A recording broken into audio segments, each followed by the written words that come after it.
Ha! Today's like goal is 7,500. Please like and comment your favorite part so that I can continue making videos like this. Now let's continue. So the episode starts from the same place where it ended in the last episode. The Frog Queen, with her big claws, is about to smash and kill Seo-jun. She brings her big clawed hand down over Seo-jun's body. Seo-jun stands there, surprised and worried, unsure what to do because his small dagger didn't even scratch the frog. Theo, sitting on Seo-jun's shoulder, is equally worried, wondering what he should do. At that moment, Seo-jun realizes that he is totally fucked up. And then, with a bang, the Frog Queen finally smashes down, crushing Seo-jun. His straw hat flies into the air as it looks like the Frog Queen has crushed and killed him like a mosquito. Seo-jun's straw hat continues to float in the air before falling in front of Ulf Chief, Elka, and Black Warrior Rabbit, who are busily fighting a horde of normal adult frogs.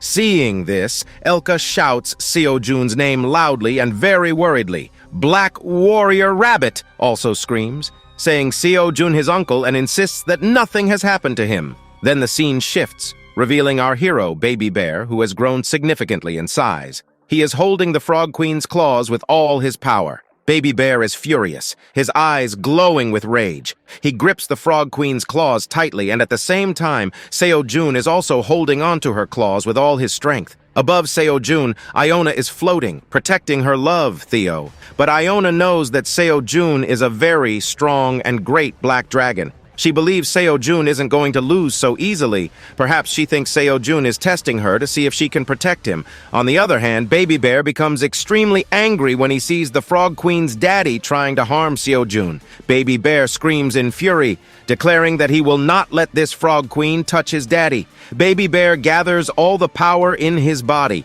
With a single powerful punch, Baby Bear smashes the Frog Queen's face. Baby Bear believes in gender equality and doesn't hesitate to strike. The punch is so strong that the Frog Queen is sent flying far away. Meanwhile, Seo-jun is still standing, shaking slightly as he tries to steady himself. The situation was traumatizing, and he barely survived. However, despite Baby Bear's mighty punch, the Frog Queen only suffered minor damage and was merely pushed back. Baby Bear, seeing this, prepares to punch again, but Iona interrupts. She calls Seo-jun a great black dragon and orders him to stand back because she's about to do something. After hearing this, Seo-jun regains his composure. He commands Iona to follow him, and he dashes forward with a serious expression. His confidence and excitement inspire Iona. Seeing Seo-jun in action, Iona lifts her destruction wand higher. The wand starts glowing with a purple aura, the same purple glow that appears when Iona is about to create a destruction ball. Iona begins chanting something and turns her battle wand towards Seo-jun as if she is going to hit him with her destructive power. But surprisingly, a purple aura appears on Seo-jun's dagger. From behind, Iona informs Seo-jun that she has put all her destructive aura onto his dagger. This time, Seo-jun's attack should hit the Frog Queen. Seeing such a powerful aura, Seo-jun becomes startled for a moment. The aura is extremely heavy, and Seo-jun's entire body feels the weight. However, because Seo-jun has trained extensively with Aileen's grandfather, he is able to handle this overwhelming energy. At the same time, Theo calls out to Seo-jun, warning him about a strange attraction and an unnatural aura coming from the Frog Queen's belly. Seo-jun shifts his focus to the belly of the Frog Queen, observing it with a serious expression. He notices that her belly is thick, round, and soft. After intense concentration, Seo-jun decides to put all his body strength into a single powerful slash to end the Frog Queen. He gathers every ounce of strength and delivers the strike. The slash is so powerful that the purple aura generates a massive energy wave. The wave directly targets the Frog Queen's stomach. As the aura approaches her, the Frog Queen realizes her end is near. The attack hits, and the Frog Queen screams very loudly, overwhelmed by the intense pain. She tries to block it, but fails. A massive bang and blast follow, causing the Frog Queen's entire body to glow brightly. The glow is so intense that both Seo-jun and Theo become shocked. For a brief moment, their vision goes blind from the brightness.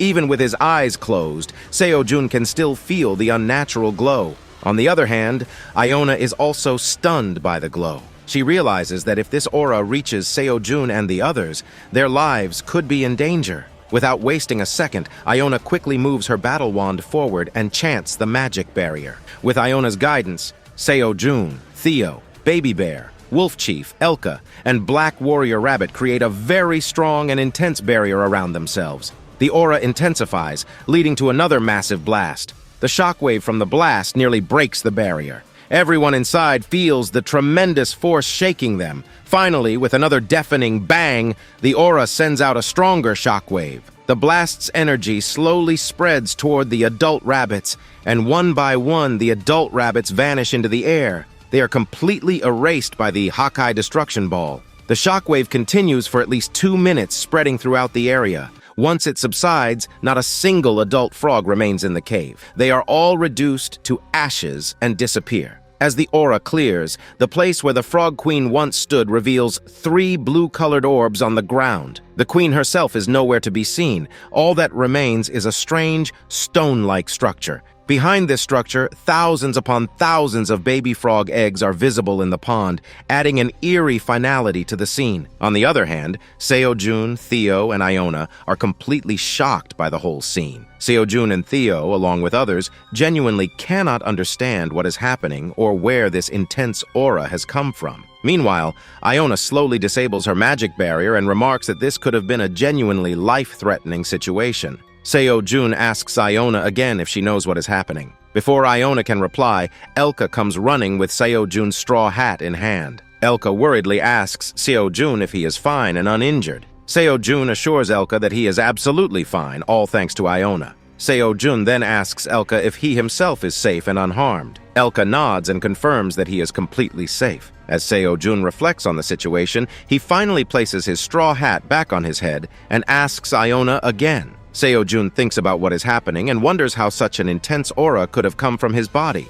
This aura was so powerful that it annihilated all the adult frogs. Seo-jun shudders, wondering what would have happened if he and the others had also disappeared. While lost in thought, Seo-jun notices something mysterious. At the spot where he defeated the Frog Queen, a strange stone has appeared. It looks like a fragment of a larger stone, inscribed with an ancient language, and the same aura is emitting from it as from the Frog Queen's stomach. Upon seeing the rock, Theo shouts that it is emitting the same aura. Feeling the familiar energy, Theo explains that this was the very aura that drew him to the cave. Theo becomes excited and declares that his 7th sense is never wrong. Theo's 7th sense heightens the mystery, and Seo-jun is surprised that, once again, Theo has discovered something strange and mysterious. Seo-jun's curiosity gets the better of him, and he approaches the rock, wondering if it could be an item or a reward from the system. As Seo-jun moves closer, Iona shouts, warning him not to go near the rock. She explains that it could be extremely dangerous.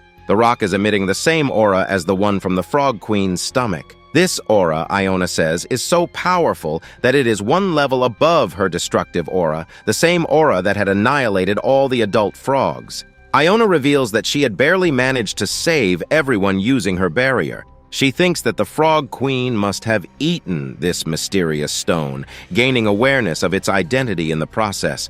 Iona is resolute and determined to uncover the truth behind the rock. Entering serious god mode, Iona closes her eyes and begins chanting mysterious words for 5 minutes. Suddenly, a dark aura manifests, and her eyes begin glowing with a brilliant blue light. Iona activates the Eye of Truth. She raises her magic wand and points it toward the mysterious stone. The entire rock starts glowing intensely, and the light becomes so bright that Seo-jun is momentarily blinded. After chanting for 2 to 3 minutes, the system notifies Iona. The revelation is astonishing. This is a fragment of something mysterious.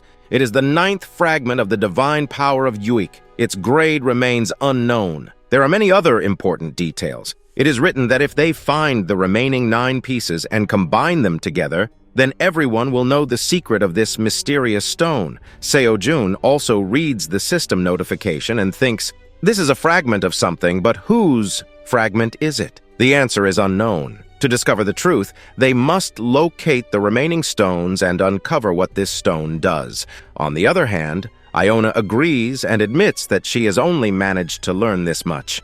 Iona's limit is reached. She apologizes to Seo-jun. Iona, still very surprised and confused, remarks that for hundreds of years, almost a century spent as a mage in the Magic Tower, she has never encountered such a mysterious artifact. She deduces that the stone possesses a very powerful divine energy. Iona believes that the Frog Queen must have eaten the stone, which mutated her, making her immensely powerful. Because of this, the Frog Queen's hunger increased, and as the divine energy left her stomach, the queen returned to normal. Iona explains that as soon as the Frog Queen received a scratch on her stomach, all the piled-up divine energy escaped. She emphasizes that this energy was so strong that if Iona hadn't created her shield, everyone would have died. Iona confesses that if she had been just 2 seconds late, no one would have survived. Hearing this, Seo-jun becomes tensed. Reflecting on the events, he realizes that in just half an hour, he nearly died twice.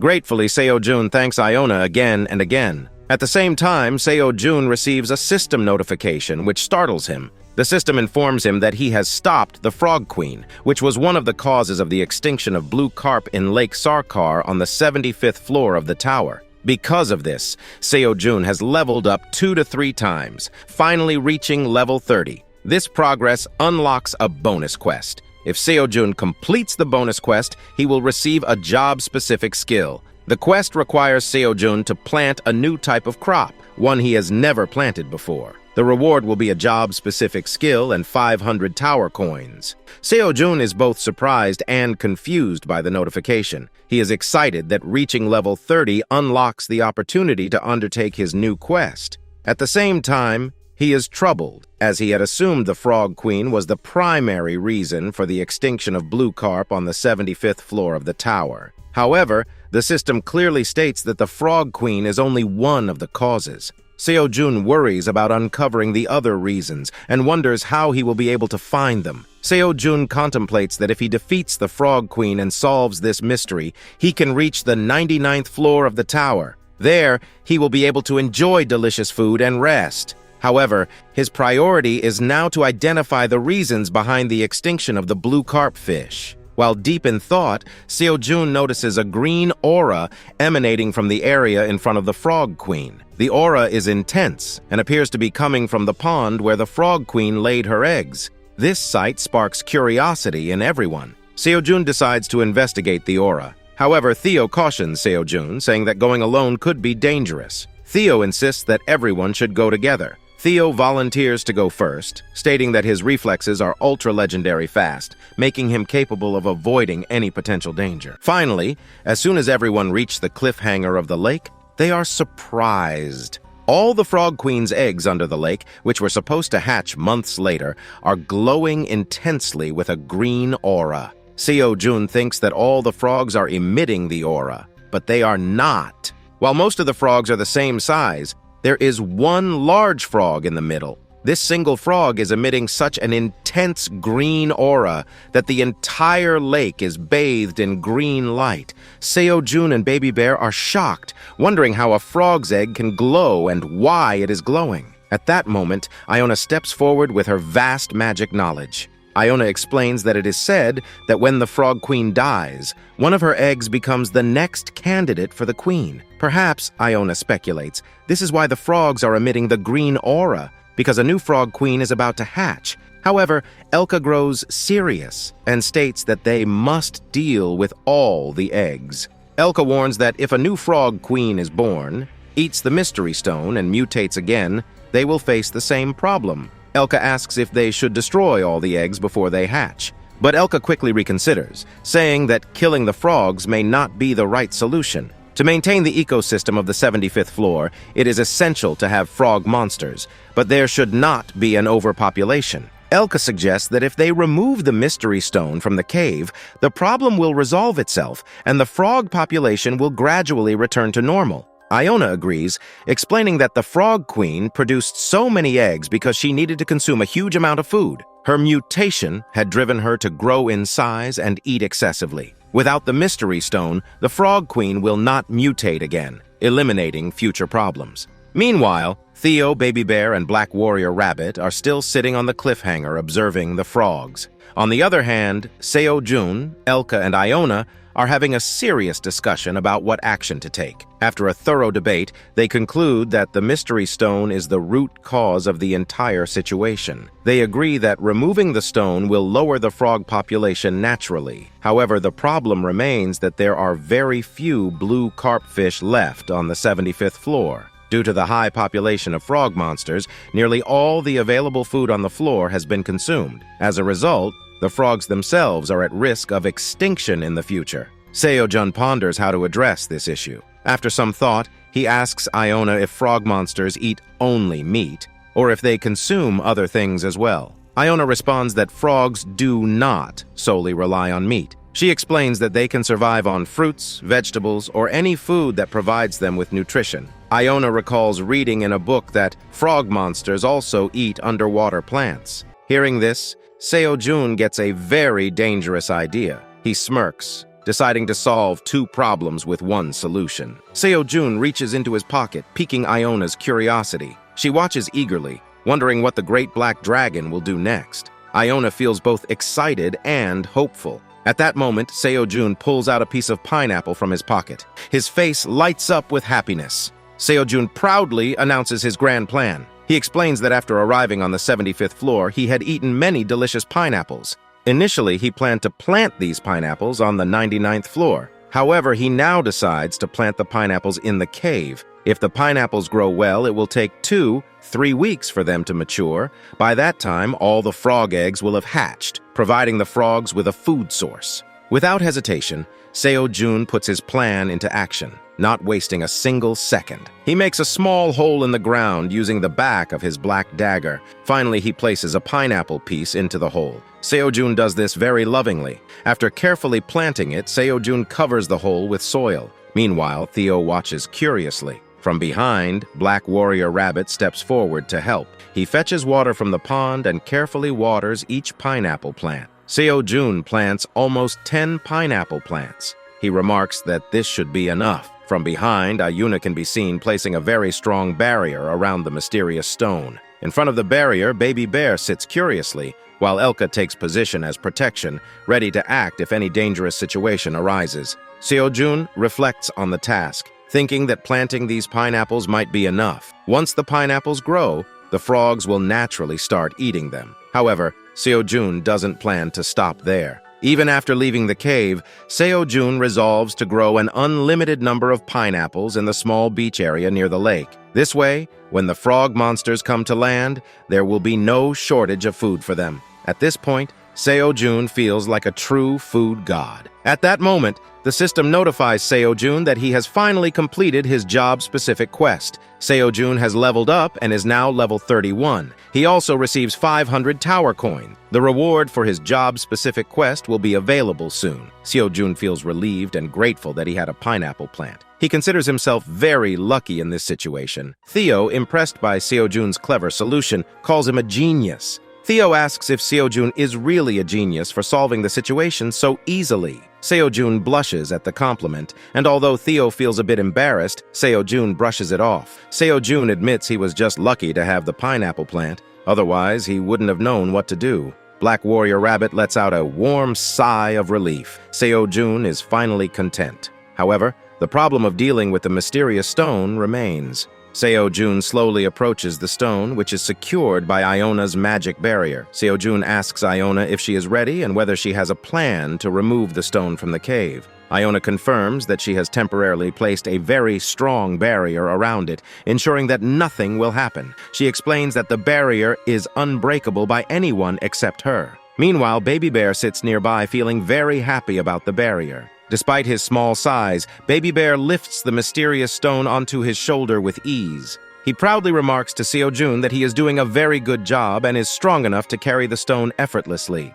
Baby Bear clearly wants to hear compliments from his father. Seo-jun watches this and praises Baby Bear, calling him very strong and commending him for a job well done. Hearing this, Baby Bear beams with happiness. A heartfelt moment between father and son unfolds, strengthening their bond. Finally, Seo-jun's work in the cave is complete. He commands everyone to leave, and they all prepare to exit. Baby Bear, still carrying the stone, joins them as they depart from the cave. The scene shifts, showing Seo Jun growing a normal pineapple. To his surprise, the pineapple slowly begins to move as if it is alive. Then, it starts to shine brightly. After that, the scene shifts, and we see that finally Seo Jun has come out of the lake. But as soon as he steps out, there is a scene that leaves Seo Jun, Theo, and everyone else shocked, their mouths wide open. In front of them, all the cats on the 75th floor are begging, bowing their heads, and shouting loud slogans about Theo, as if praising him like a god. Hundreds upon hundreds of cats are sitting,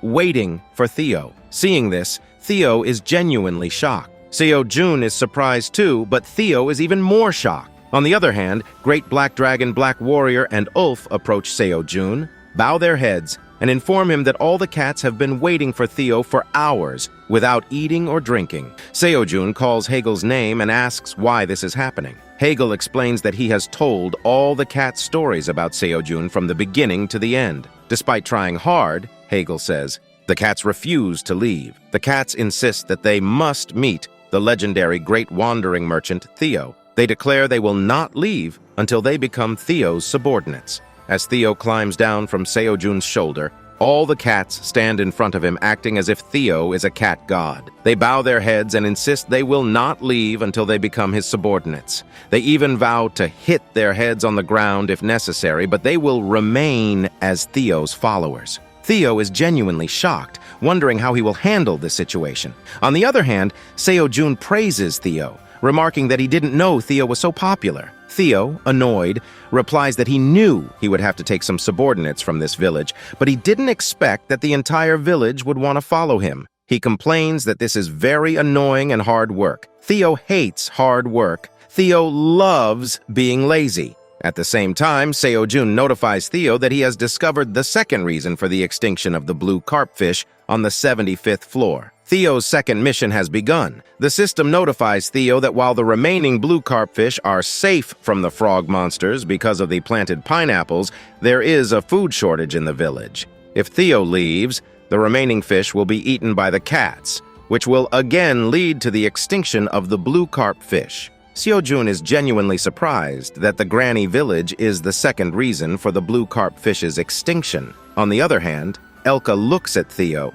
expecting answers. Theo thinks for a moment, takes an annoyed breath, and admits, "It can't be helped." Theo realizes he can't leave his fellow villagers hungry like this. Finally, Theo turns to Seo Jun and explains the situation. He states that all the cats in the village rely on the blue carpfish for food. Without the fish, they will not survive and will starve to death. Theo says their situation is dire, as there is no other source of food. He asks Seo Jun if he will allow him to take all the cats as his subordinates. Theo continues and tells Seo Jun that he wants to become a wandering merchant. So Theo will train all the cats to become wandering merchants as well. Theo asks if Seo Jun will take all these people inside him. Hearing this, Seo Jun gets startled for a moment, but listens to Theo carefully. After that, Seo Jun smiles and says that of course he has no problem if Theo trains his villagers to become wandering merchants. On the contrary, it will be better for Seo Jun because his army will grow even bigger.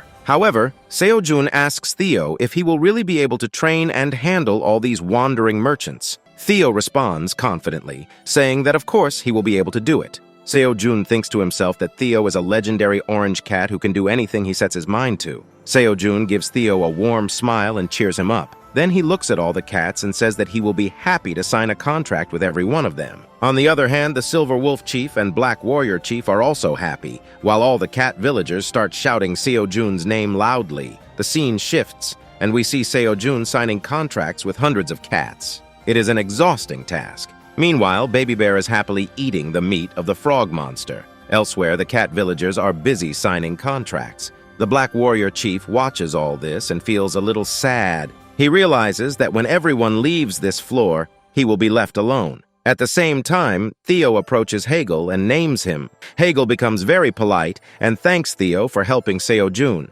However, Hagel says there is no need to thank him, because it is the duty of the Black Wolf tribe to serve the Black Dragon. Theo crosses his arms and arrogantly states that all of this is fine, but he has a job for Hagel. Theo declares that he will take all the cats to the 99th floor, but the Silver Wolf Chief will not be enough to protect them. So Theo asks Hegel if he will work with Theo to safely escort all the cat villagers to the 99th floor. Hearing this, Hegel is genuinely shocked. Theo closes one eye and mischievously asks if Hegel and all the Black Wolves will accompany him to the 99th floor and work with him. Hearing this, the Black Warrior Chief's body starts tingling. He shouts loudly, addressing Theo as Sir. Hegel finally accepts and becomes Theo's subordinate. Theo smirks and says, Yes! Hegel bows his head and swears to serve Theo as his master. He vows that from this day until his death, he will serve Theo and never disappoint him. From a distance, this scene is observed by Seo-jun. Seo-jun feels that Theo is doing very well in his life. Seo-jun watches Theo and reflects on how quickly Theo has grown and matured. With this, an emotional moment is created between everyone. The episode ends here. This episode was very good, filled with emotion, action, and heartwarming moments. Which part did you like the most in this episode? Don't forget to comment below. The goal of this episode is 7,500 likes. Your support motivates me to create such videos. So comment, like, and subscribe if you are new to the channel. Goodbye. See you in the next video.